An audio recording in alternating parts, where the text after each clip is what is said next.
Welcome to episode 23 of the Security Matters podcast, where we bring you the latest news, views and opinion from across the UK's dedicated security business sector. My name's Brian Sims and I'm the editor of Security Matters magazine. We're delighted that this podcast is sponsored by the Security Event, which runs at NEC in Birmingham on the 25th, 26th and 27th of April 2023. To register for the show, visit www.thesecurityevent.co.uk.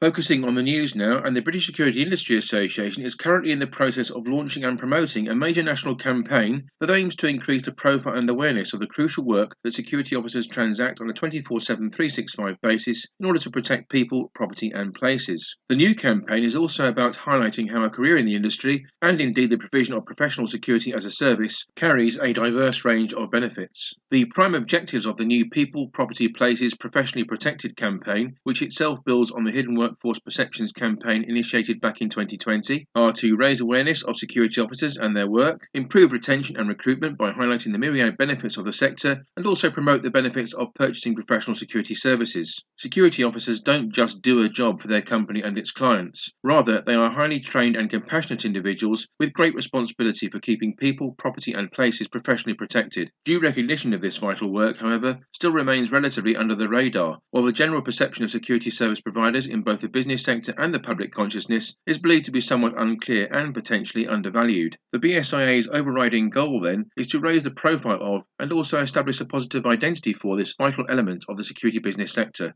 3 markets are going to be targeted by the new campaign, which officially launches on International Security Officers Day in late July. The first is business to consumer. Here, the focus is very much on increasing the profile and awareness of the crucial work security officers conduct on a daily basis. The second area of focus is business to recruitment. This centres on improving recruitment and staff retention by highlighting the career opportunities and benefits available within the professional security sector. Finally, there's business to business. This concentrates on promoting the benefits of purchasing professional security services among the end-user community. The campaign will look in great detail at several areas, among them training. Here, there will be a keen focus on the much-discussed Protect Duty plans put forward by the government. In terms of reputation, there's an overriding need to dispel old myths about the role of the professional security officer. Another area for attention is corporate social responsibility. Many companies are dedicated to not only improving their business to fit in with modern trends, but also provide valuable support within their communities and beyond. Messaging for the new campaign is very much about security being a career of choice that's open to anyone from any background, ethnicity, sexuality and age group. Security officers are committed to the cause, take great pride in their work, and have numerous opportunities to progress in their chosen career. Working with its members and the wider security industry, the BSIA will target the identified markets through a sustained media campaign, using case studies of existing and new projects that underline the industry's commitment to training, recruitment and retention, the living wage, the building of a strong reputation, equality, diversity and inclusion, corporate social responsibility, client satisfaction, the use of technology and the strengthening of partnerships. The campaign is going to be publicised across national and regional media, as well as vertical and campaign-relevant media. For its part, Security Matters magazine is fully supportive of the BSIA's latest campaign to endorse and promote the vital work of security officers and security companies. The Information Commissioner's Office has fined Clearview AI the substantial sum of £7.5 million for using images of people in the UK and elsewhere that were collected from the internet and social media to create a global online database that could be used for facial recognition. The ICO has also issued an enforcement notice ordering the company to stop obtaining and using the personal data of UK residents publicly available on the internet and delete the data of UK residents from its systems. The ICO's action follows on from a joint investigation conducted alongside the Office of the Australian Information Commissioner and which focused on Clearview AI's use of people's images, data scraping from the internet, and the use of biometric data for facial recognition. In order to create an online database, Clearview AI has collected upwards of 20 billion images of people's faces and data from publicly available information on the internet and social media platforms all over the world. Individuals were not informed that their images were being collected or used in this way. The company provides a service that allows customers, including the police service, to upload an image of a person to the company's app, which is then checked for a match against all of the images held on the database. The app then provides a list of images with similar characteristics to the photograph provided by the customer, with a link to the websites from where those images originated. Given the high number of internet and social media users here in the UK, Clearview AI's database is likely to include a substantial amount of data from UK residents, which has been gathered without their knowledge. Although Clearview AI no longer offers its services to UK organisations, the company has customers in other countries. That being so, the organisation is still using the personal data of UK residents. John Edwards, the UK's Information Commissioner, has stated, Clearview AI has collected multiple images of people all over the world, including in the UK, from a variety of websites and social media platforms, thereby creating a database holding more than 20 billion images. The company not only enables identification of these people, but effectively monitors their behaviour and offers it as a commercial service. That's unacceptable. This is why we've acted to protect people in the UK by both fining the company and issuing an enforcement notice. Edwards continued, people expect that their personal information will be respected, regardless of where in the world their data is being used. That's why global companies need international enforcement. Working with colleagues around the world has helped us to take this action and protect people from such intrusive activity. Further, Edwards noted, this international cooperation is essential to protect people's privacy rights in 2022. That means working with regulators in other countries, as we did in this case with our Australian colleagues. It also means working with regulators across Europe. The ICO found that Clearview AI breached UK data protection laws by failing to use the information of people in the UK in a way that's fair and transparent, given that individuals are not made aware of or would not reasonably expect their personal data being used in this way. The company also failed to have a lawful reason for collecting people's information and to have a process in place to stop the data being retained indefinitely. Further, Clearview AI failed to meet the higher data protection standards required for biometric data. This is classed as special category data under the General Data Protection Regulation and indeed the UK's own data protection rules. The joint investigation was conducted in accordance with the Australian Privacy Act and the UK Data Protection Act 2018. The investigation was also carried out under the Global Privacy Assembly's Global Cross-Border Enforcement Cooperation Arrangement, as well as the MOU signed between the ICO and the Office of the Australian Information Commissioner. Our first guest this time around appeared on episode 2 of the Security Matters podcast back in May 2020. A chartered security professional, Rick Mounfield has recently concluded a hugely successful 5-year tenure as CEO of the Security Institute and moved to join the Optimal Risk Group. During an exclusive exit interview with Security Matters, Rick focuses his attentions on many key areas, among them the ongoing push for chartered status for the Institute, the likely roadmap for the organisation, and also where the security industry needs to be in terms of mandated CPD. Rick outlines his views on the core skills he believes will be necessary when it comes to the security manager of tomorrow. Importantly, Rick also details the greatest achievements realised by the organisation and indeed himself during his time as CEO of the Institute, and then looks ahead to his new role as a director with the Optimal Risk Group.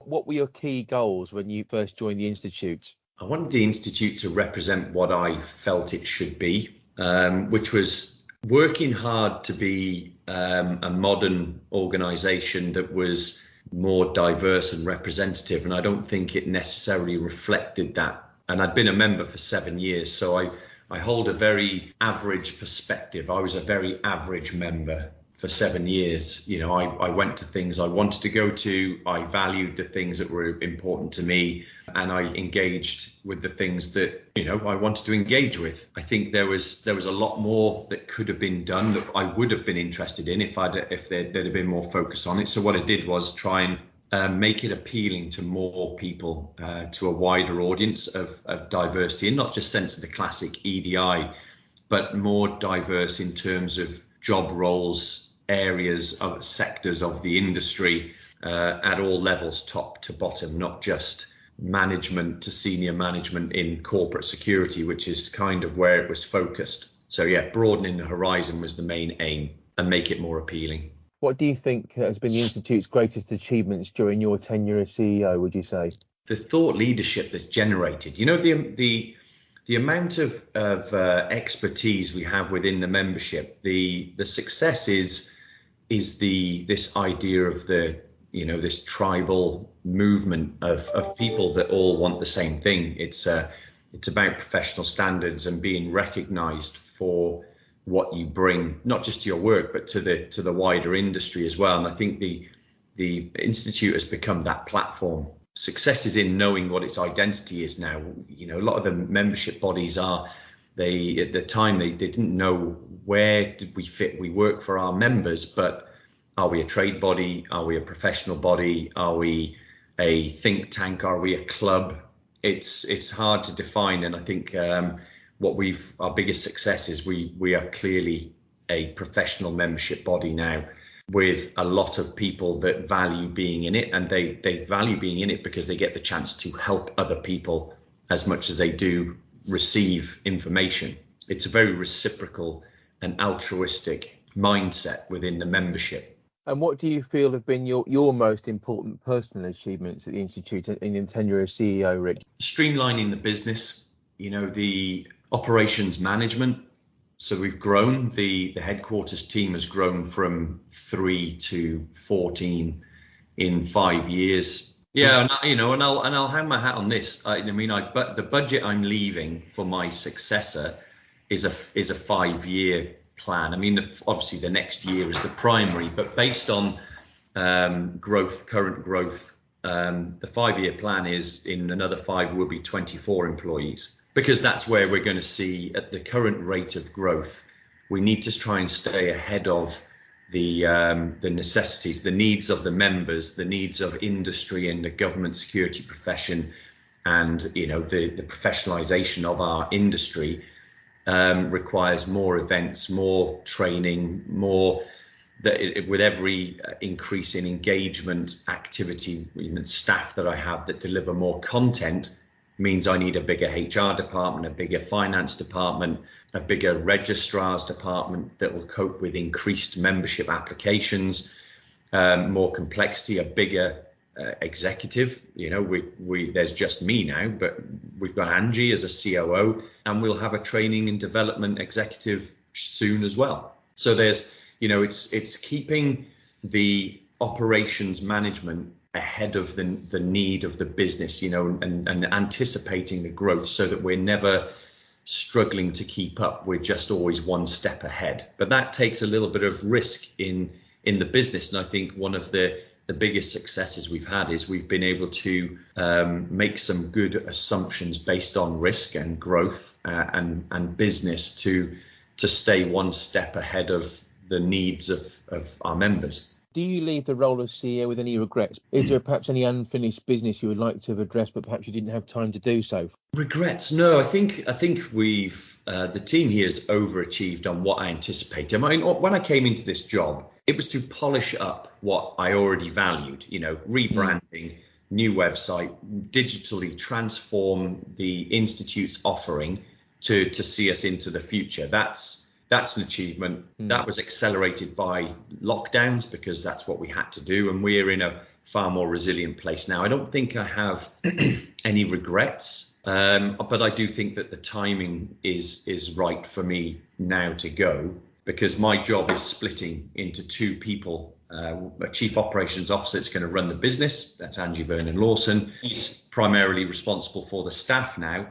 And the new chief executive is going to come in not having the same tie to the staff that I have. For me to stay in the role now, I would get under Angie's feet in the way she wants to run the staff, because I have an invested interest in their development and growth, because I selected all bar the 2 that are left, Paula and Helen are the only 2 members of staff that I inherited. The rest I've recruited personally to fit culture of the Institute, of the culture of the office that we have now. So, but yeah, to answer your question, regrets, I don't generally regret anything, Brian. It's not something I have in my life. I don't think I've had any regrets. I roll with what comes, and I'm very much of a mindset of what's meant to be will be. And if you just trust that the universe is unfolding as it should, you just you pick up on what's available and you make the most of the opportunities that come along. That's really the way I live my life, not just this job. What would your key message be for the next CEO, thinking about the comments you just made there? What would your key message to them be? Lean into the staff and lean into the members. I listened to a podcast on the way up to HQ this morning, Stephen Bartlett's Diary of a CEO, and he's interviewing Karen Brady, and she reverberates a common sort of statement of, you just surround yourself with people better than you. The Institute is full of people that are better than me, and so you just have to engage them to give their time for the benefit of others. And I've never asked somebody to do something, a presentation, to develop some training, to give their opinion on a survey. No one's ever said to me, no, I haven't got time for that, sorry. So literally, my success in the Institute is being able to ask other people to do stuff. and them be willing to do it. So it's again, this comes back to the book Tribes by Seth Godin is almost a mini Bible for me in how to run a membership body. How far away do you believe chartered status is for the Security Institute? Well, it's quite common. I think we would have probably applied already had it not been due to COVID. Our strategy from 2017 was to apply by the end of 2021. If you take 2 years out of the equation and put the same strategic aim to the back of 2023, it'll definitely happen by then, I would imagine. The other key thing was picking up the Princess Royal as our royal patron is another a Goliath of an ally when it comes to the Privy Council and the members of the House of Lords that we have as patrons. Getting them fully up to speed with why it's important to have the Institute in our industry means that we have bigger supporters in the Privy Council, which means that when you finally throw all your cards on the table, you will have a better shot because you're a known quantity and you will have people in the room ready to fight for you and explain why it's a valuable thing to have a professional body raising standards for societal safety and security. That's what we're gearing towards. It's another reason why I think it's time to move now, because once that's the implementation of that application, going through the process, that's a year, 2 years, and then the formative years of the Chartered Institute are going to need dedication as well. So we're talking about another 5-year rotation, and that would take me to a 10-year point. Now, I'm a chartered security professional that is doing a lot of CPD and helping a lot of people, but not actually practicing what I preach, and that's something I've really missed. So timing's good for that. What do you think the ongoing roadmap will look like, or should look like, for the Institute in, say, the immediate future, Rick? I think the onboarding of Angie Vernon-Lawson as a COO gives us a capability to create learning and development beyond my capacity. It was never my bag.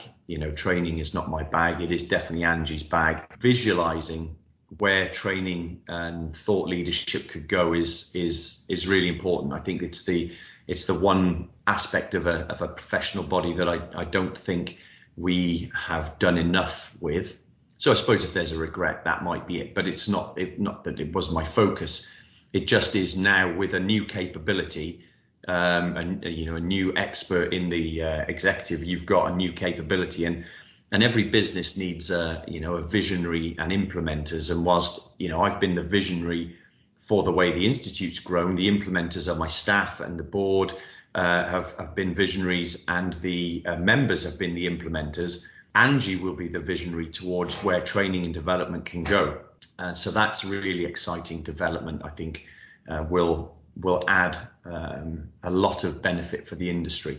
No, I think the key underlying thing, that the pleasure for me of leading an organization like this is that I get to meet and work with a million brilliant people, just genuinely kind, altruistic people who value our industry. And I say that because people come into our industry not to make a lot of money. They do it because it's a kind of a service, same as police become police, and nurses and teachers and military people. They do it because they have a sense of duty. And I think our industry is full of people like that. And I've witnessed a lot of altruism within the sector. So from every different discipline, whether it be engineering or cyber or the technology side, right the way through to the front line, people are willing to give their time, asking for nothing, just knowing that it will help somebody, one person, if not 100 people.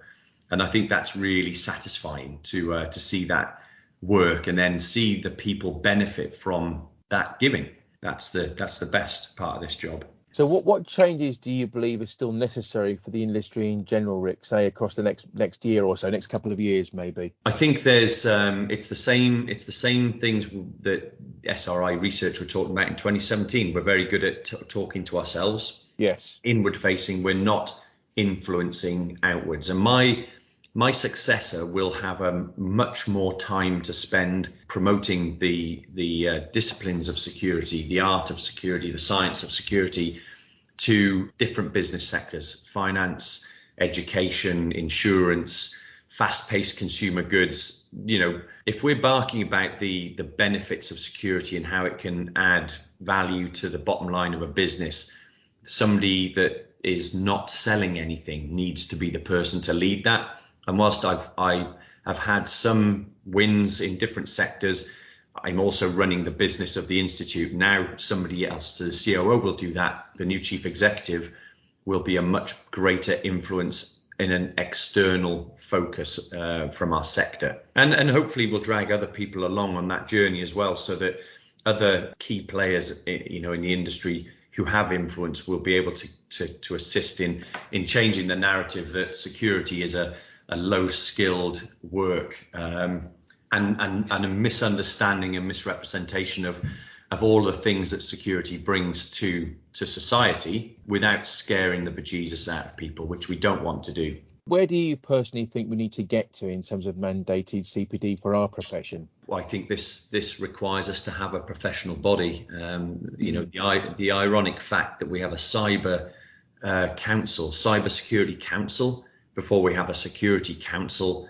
is, back to front. Could have been a security council with a cyber as part of security. There's engineering and defensive architecture is taken care of by the engineering council, but the security practices, in private sector and corporate, it's not regulated the way the front line is regulated, obviously, but the standards of consultants and corporate security management and all the other disciplines are fairly voluntary. It's all carrot, no stick. If you are a doctor and you are not registered with, a council, and you're not doing CPD, then you get struck off. If you give bad advice to somebody about their treatment and they end up hurt or they die, you will be struck off and prosecuted. That we don't get that in security. And I think that the only way we will have that is to have a security council, but that's for government to set up. And I think that the sad fact is this all relates back to the perception of security and the misunderstanding of what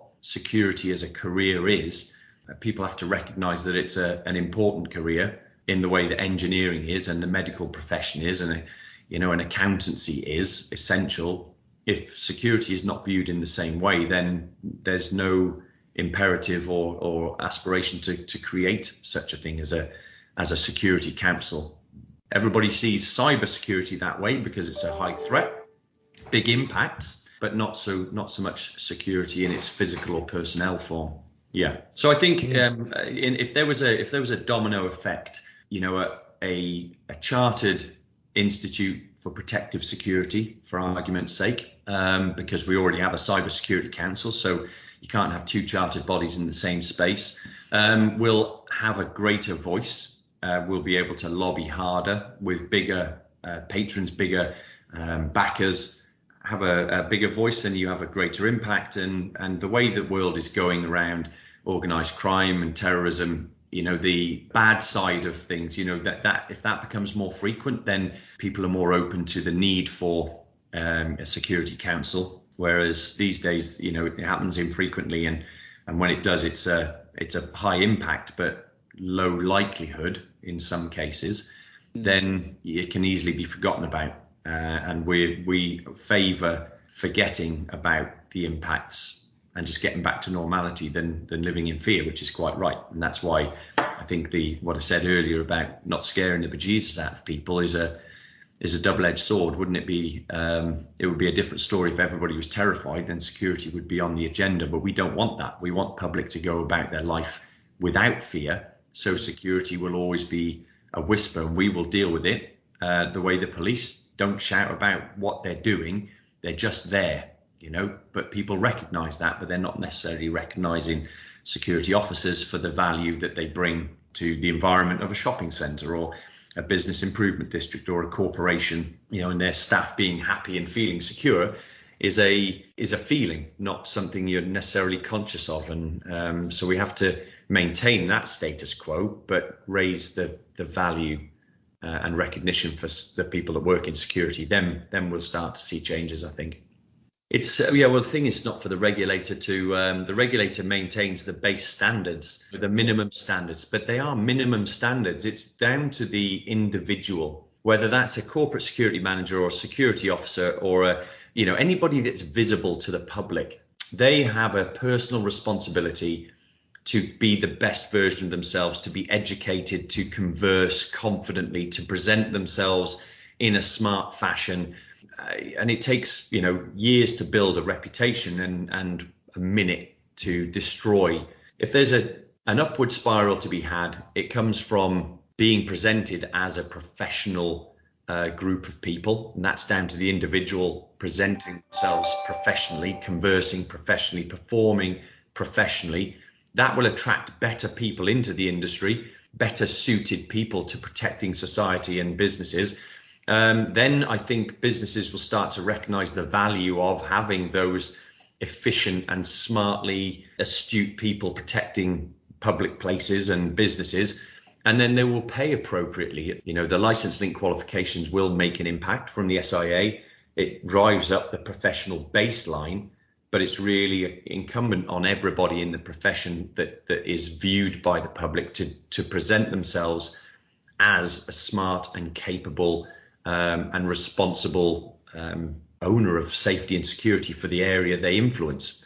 Only when that happens will everything go upward spiral. Do you think the security manager of tomorrow is going to have to be a different animal in terms of their background and core skills from what's gone before? And if so, why? Yeah, I think we all know we're an industry of second career police and military, generally middle-aged men, which does bring sort of a good deal of leadership management experience, but we are all very similar. And we all come to the same conclusions. And as Karen Brady said in the podcast I was listening to this morning, and we quite happily follow each other off a cliff. And that's the problem. The diversity needs to change because a high functioning team needs to be challenged.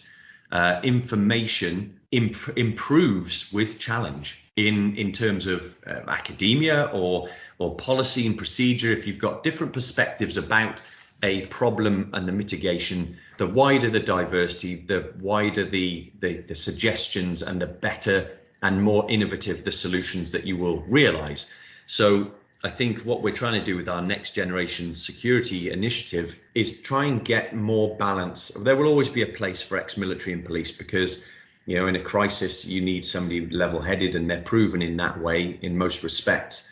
But the mitigation of those things happening requires a different resilience. The business continuity planning, so that people react in a certain way is all about the thought leadership. It's about the planning, not the reaction. It's the anti-fragility that Nassim Taleb talks about. We have to come out of attacks and any attack, not just terrorist, but cyber attacks, any kind of crime. We come as a business, you come out of it stronger than you were before, not just resilient, as in nothing changes when a disaster happens, but you learn from it and you become stronger because of it. And that's really the theme of anti-fragility. And I think that's where the future of security needs to be. And that's, it's good to see organizational resilience become a much greater offering to businesses these days, because people are planning for the unforeseen so they can ride it out. And that just requires a greater degree of knowledge in resilience, as well as the discipline of security you might be working in. I think the Act is what it is. I mean, it's a baseline. It gives us the tools. The collaborative working with the police is personality driven. It's a people problem. I've seen the City of London, for instance, where people are cognizant of what value security brings in a reduced police force with you've got a limited City of London police assets in terms of people focused on economic crime and other things that are more hidden from the public, so less public policing, but they still manage to get out, but they do it in tandem with the private security, because the private security within city centres probably tends to be slightly better because of the collaboration and respect they get from police. They also pay a higher rate, so they get a better quality candidate in the first place. But take it out into rural areas away from where the security companies are less engaged with the police, or the bobbies are less inclined to give any respect, or they have a perception and their own personal biases about security, then they're less willing to engage, and that has to be broken down. I think that's where the community safety and security officers, the CSAS accreditation scheme, has got to become a bigger priority, but that's got to be driven by the police. I think the National Business Crime Centre does a lot with that, but it could be much bigger, like nationally, a lot bigger. And when you start seeing security officers with police officers, that raises the respect and recognition of security officers, because if the public see police with a security officer, then the public think, well, if that security officer is good enough for that police officer, then I will have the same opinion. And you change opinions in that way. So that's collaborative working is a people problem, not something that the Act can rectify. I was looking to see what your hopes are for your new role with Optimal Risk Group. I'm looking forward to this. Is a consultancy that has three arms. The middle arm being the consultancy, which I'm very familiar with, but working with government and private clients and corporate sector is in my sweet spot. The other areas of technical surveillance and training in those sort of darker arts are somewhere I'm not used to. So it's giving me a challenge, and I'm motivated by knowledge. So learning about physical penetration testing, surveillance, and then the technical surveillance aspects that are driven through those other departments are, I'm excited to learn those new skills, because my background is close protection, obviously. So that's something I will develop. But the business is already very mature, which means going in to work with somebody like Mike O'Neill and Dean Wormley and Jackie Davis. These are people that are very well regarded, very, very capable people.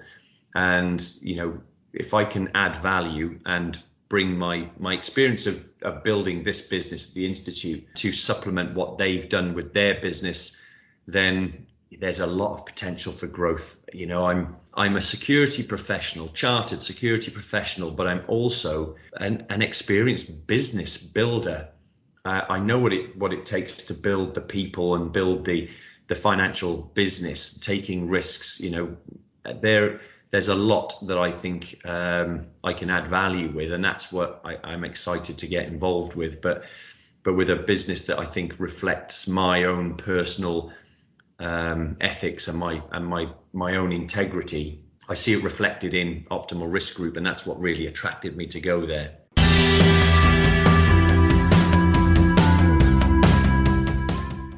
Returning to the latest news now, and a new skills board has been launched by the Security Industry Authority and the City Security Council in order to address the need for higher standards of professionalism in the private security industry. The skills board will comprise senior leaders and security professionals from across the industry. Together, they will agree on strategic priorities and commit to deliver what's hoped to be transformational change in support of all those working in the sector. The board is chaired by Jason Towers, the Managing Director of Business Services at Mighty, while the Vice Chair is Gemma Quirk, Chief Operating Officer of Wilson James. Management and administration duties will be conducted jointly by the SIA and the City Security Council. Jason Towers commented, "For some time now, the need to address the level of skills and competencies has been a common theme discussed throughout the industry. We need to change perceptions about the quality and standard of the service we provide, and particularly so if we wish to attract high-caliber people and demonstrate the long-term futures that exist within the industry." Towers continued, "With improved continuous learning and professional development structures in place, we will not only show the added value of security businesses, but we will confidently and consistently deliver security at a higher level. I firmly believe the industry must drive change from within, and we can only do this effectively if we collaborate and all agree on how best to set the future direction of travel." In addition, Towers observed, "We want to hear as many views as possible from across the private security industry in order to help us agree the best course of action. As a skills board that collectively represents the voice of the industry, we will be strongly placed to influence government to gain support and funding for skills progression within the sector." Steve McCormick, the SIA's Director of Licensing and Standards, stated, "This is a tremendous opportunity for the private security industry. it's exciting to see senior leaders joining the Skills Board and investing their resources in driving skills development as part of professionalising the industry. McCormick went on to comment, the Skills Board will help to progress the industry's capability, capacity and excellence for competency. We will be working with the Skills Board to support a strategic approach to skills progression. This will strengthen the contribution the industry makes to protecting the public and enhancing community safety. It's also going to increase the ability of the industry's employers to attract, develop and then retain members of staff and further professionalise private security as a discipline. Further, McCormick observed, in order to discharge our regulatory responsibility and assist the industry to achieve higher standards, we need new ways of working with the sector to help bring about change and improvement.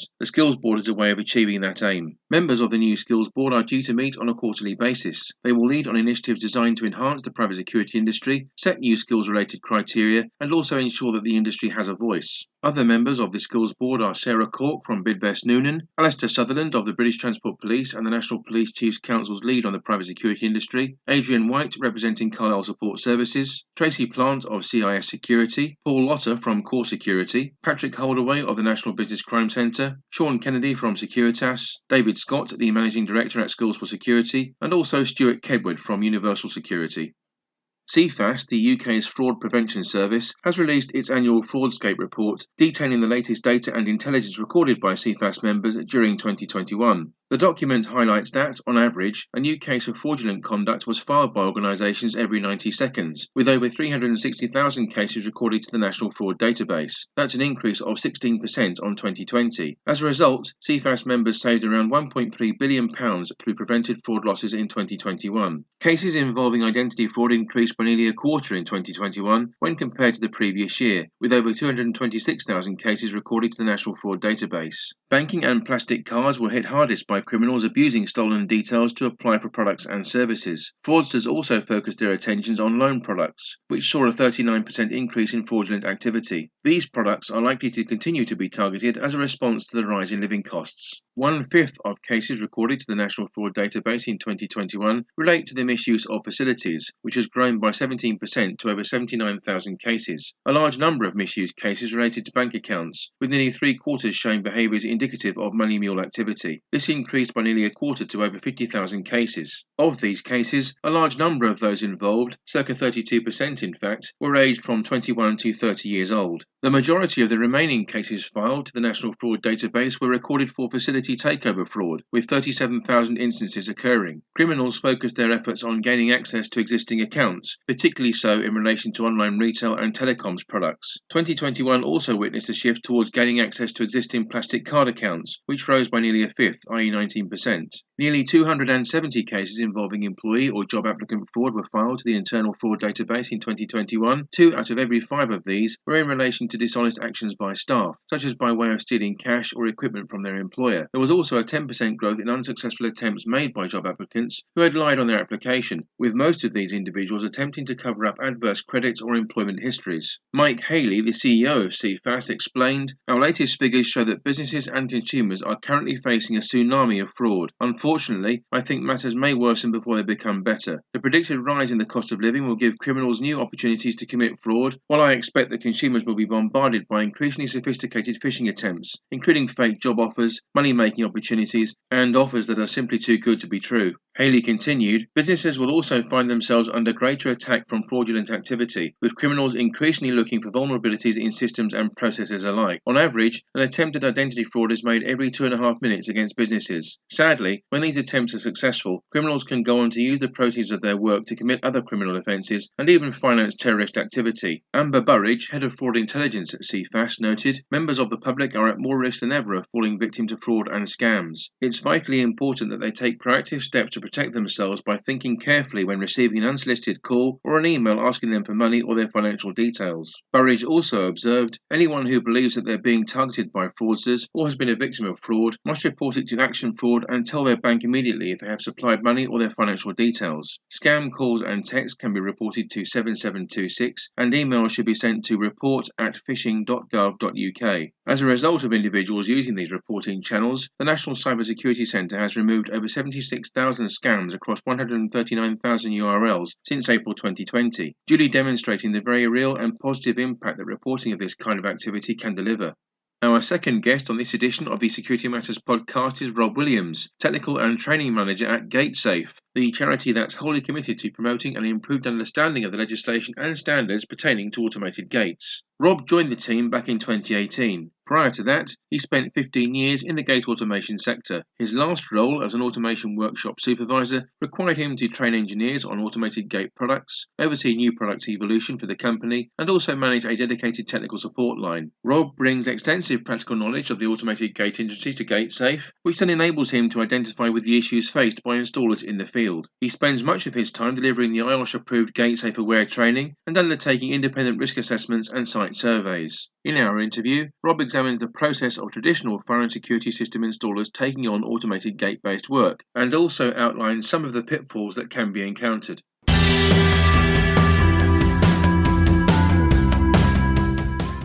Why do you believe traditional fire and security installers are attracted to diversifying their business to include automated gate installation and maintenance, Rob? Well, I think mainly it's because automation actually is a very fast growing marketplace. Every year, thousands of systems are actually put into operation, and of course, they require maintenance following on from that. So, obviously, it's a really profitable business to get in that can increase your revenue stream and, of course, give you more strings to your bow as far as client basis is concerned, so they can have a single point of source for their whole security needs. And how many of these types of installers do you see undertaking the GateSafe training course and/or refresher courses? Well, again, because of the reasons of the massive increase in the industry, we're actually I would say about 50% of the people that we're training are actually not directly from the gate industry. I think as well, this is partly due to the improved awareness of the dangers around power gates because of what we're doing at GateSafe. I'm actually getting it out there so people will understand the requirements for safe gates. So they're actually coming into the training to get the knowledge before starting on their ventures. So approximately 50% of our trainees are actually outside of the business. And how does the type of work undertaken in the fire and security alarm sector differ to that conducted in the realms of automated gates, Rob? Okay, well, obviously there's a lot of common ground between alarm systems, CCTV, and of course gates, with the wiring, switching aspects, logic, and to some extent some of the similar technologies. But the main difference is that a gate or a barrier actually is a machine. It's a physical item. So as well as just the electronic control, we have the structures to worry about as well. I do find that obviously skill sets can be very varied between these industries, and quite honestly, I think that gates are very different to that of alarms and CCTV, for example. And what, if any, concerns would you have regarding fire and security system installers extending their services to the automated gate sector?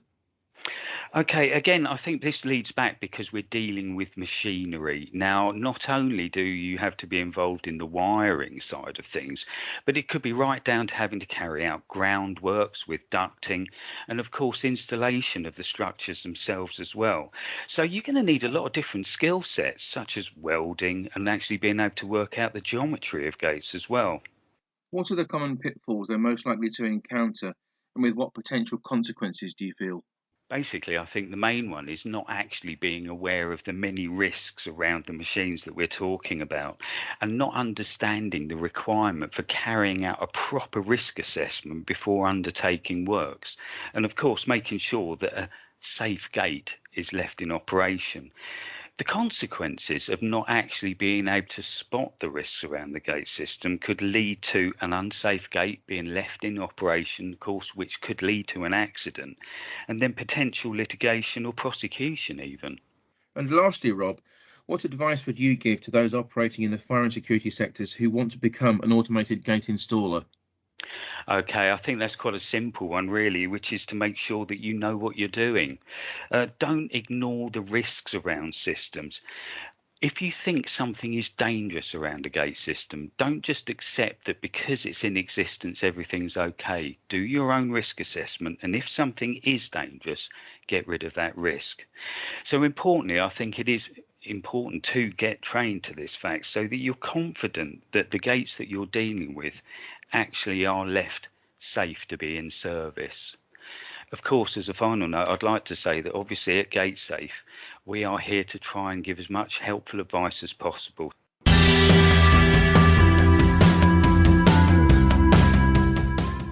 That brings us to the end of this latest edition of the Security Matters podcast. Many thanks indeed to Rick Mounfield of the Security Institute and Optimal Risk, and also Rob Williams from GateSafe for their highly valued contributions. Many thanks also to our podcast sponsors, The Security Event. The Security Event runs at the NEC in Birmingham on the 25th, 26th and 27th of April 2023. To register for the show, visit www.thesecurityevent.co.uk. Don't forget to visit our website at www.securitymattersmagazine.com, where you can access all of our podcasts and also read the latest news and opinion from the security business sector. You can view our dedicated features content and sign up to receive our very popular weekly e-news bulletins. Please do contact us if there are any key themes or issues you would like us to explore on upcoming broadcasts. You can do so on Twitter by using the hashtag SecurityPod. On that note, make sure you follow us on Twitter at WBMSecMatters and access our LinkedIn page at Security Matters Magazine and website. Please do like and share the podcast content and spread the word among your industry colleagues. You can listen to the Security Matters podcast for free on iTunes, Spotify, YouTube or Podbean. To download the podcast on iTunes or Spotify, all you need to do is enter the term Security Matters into your chosen platform search box. We'll see you next time.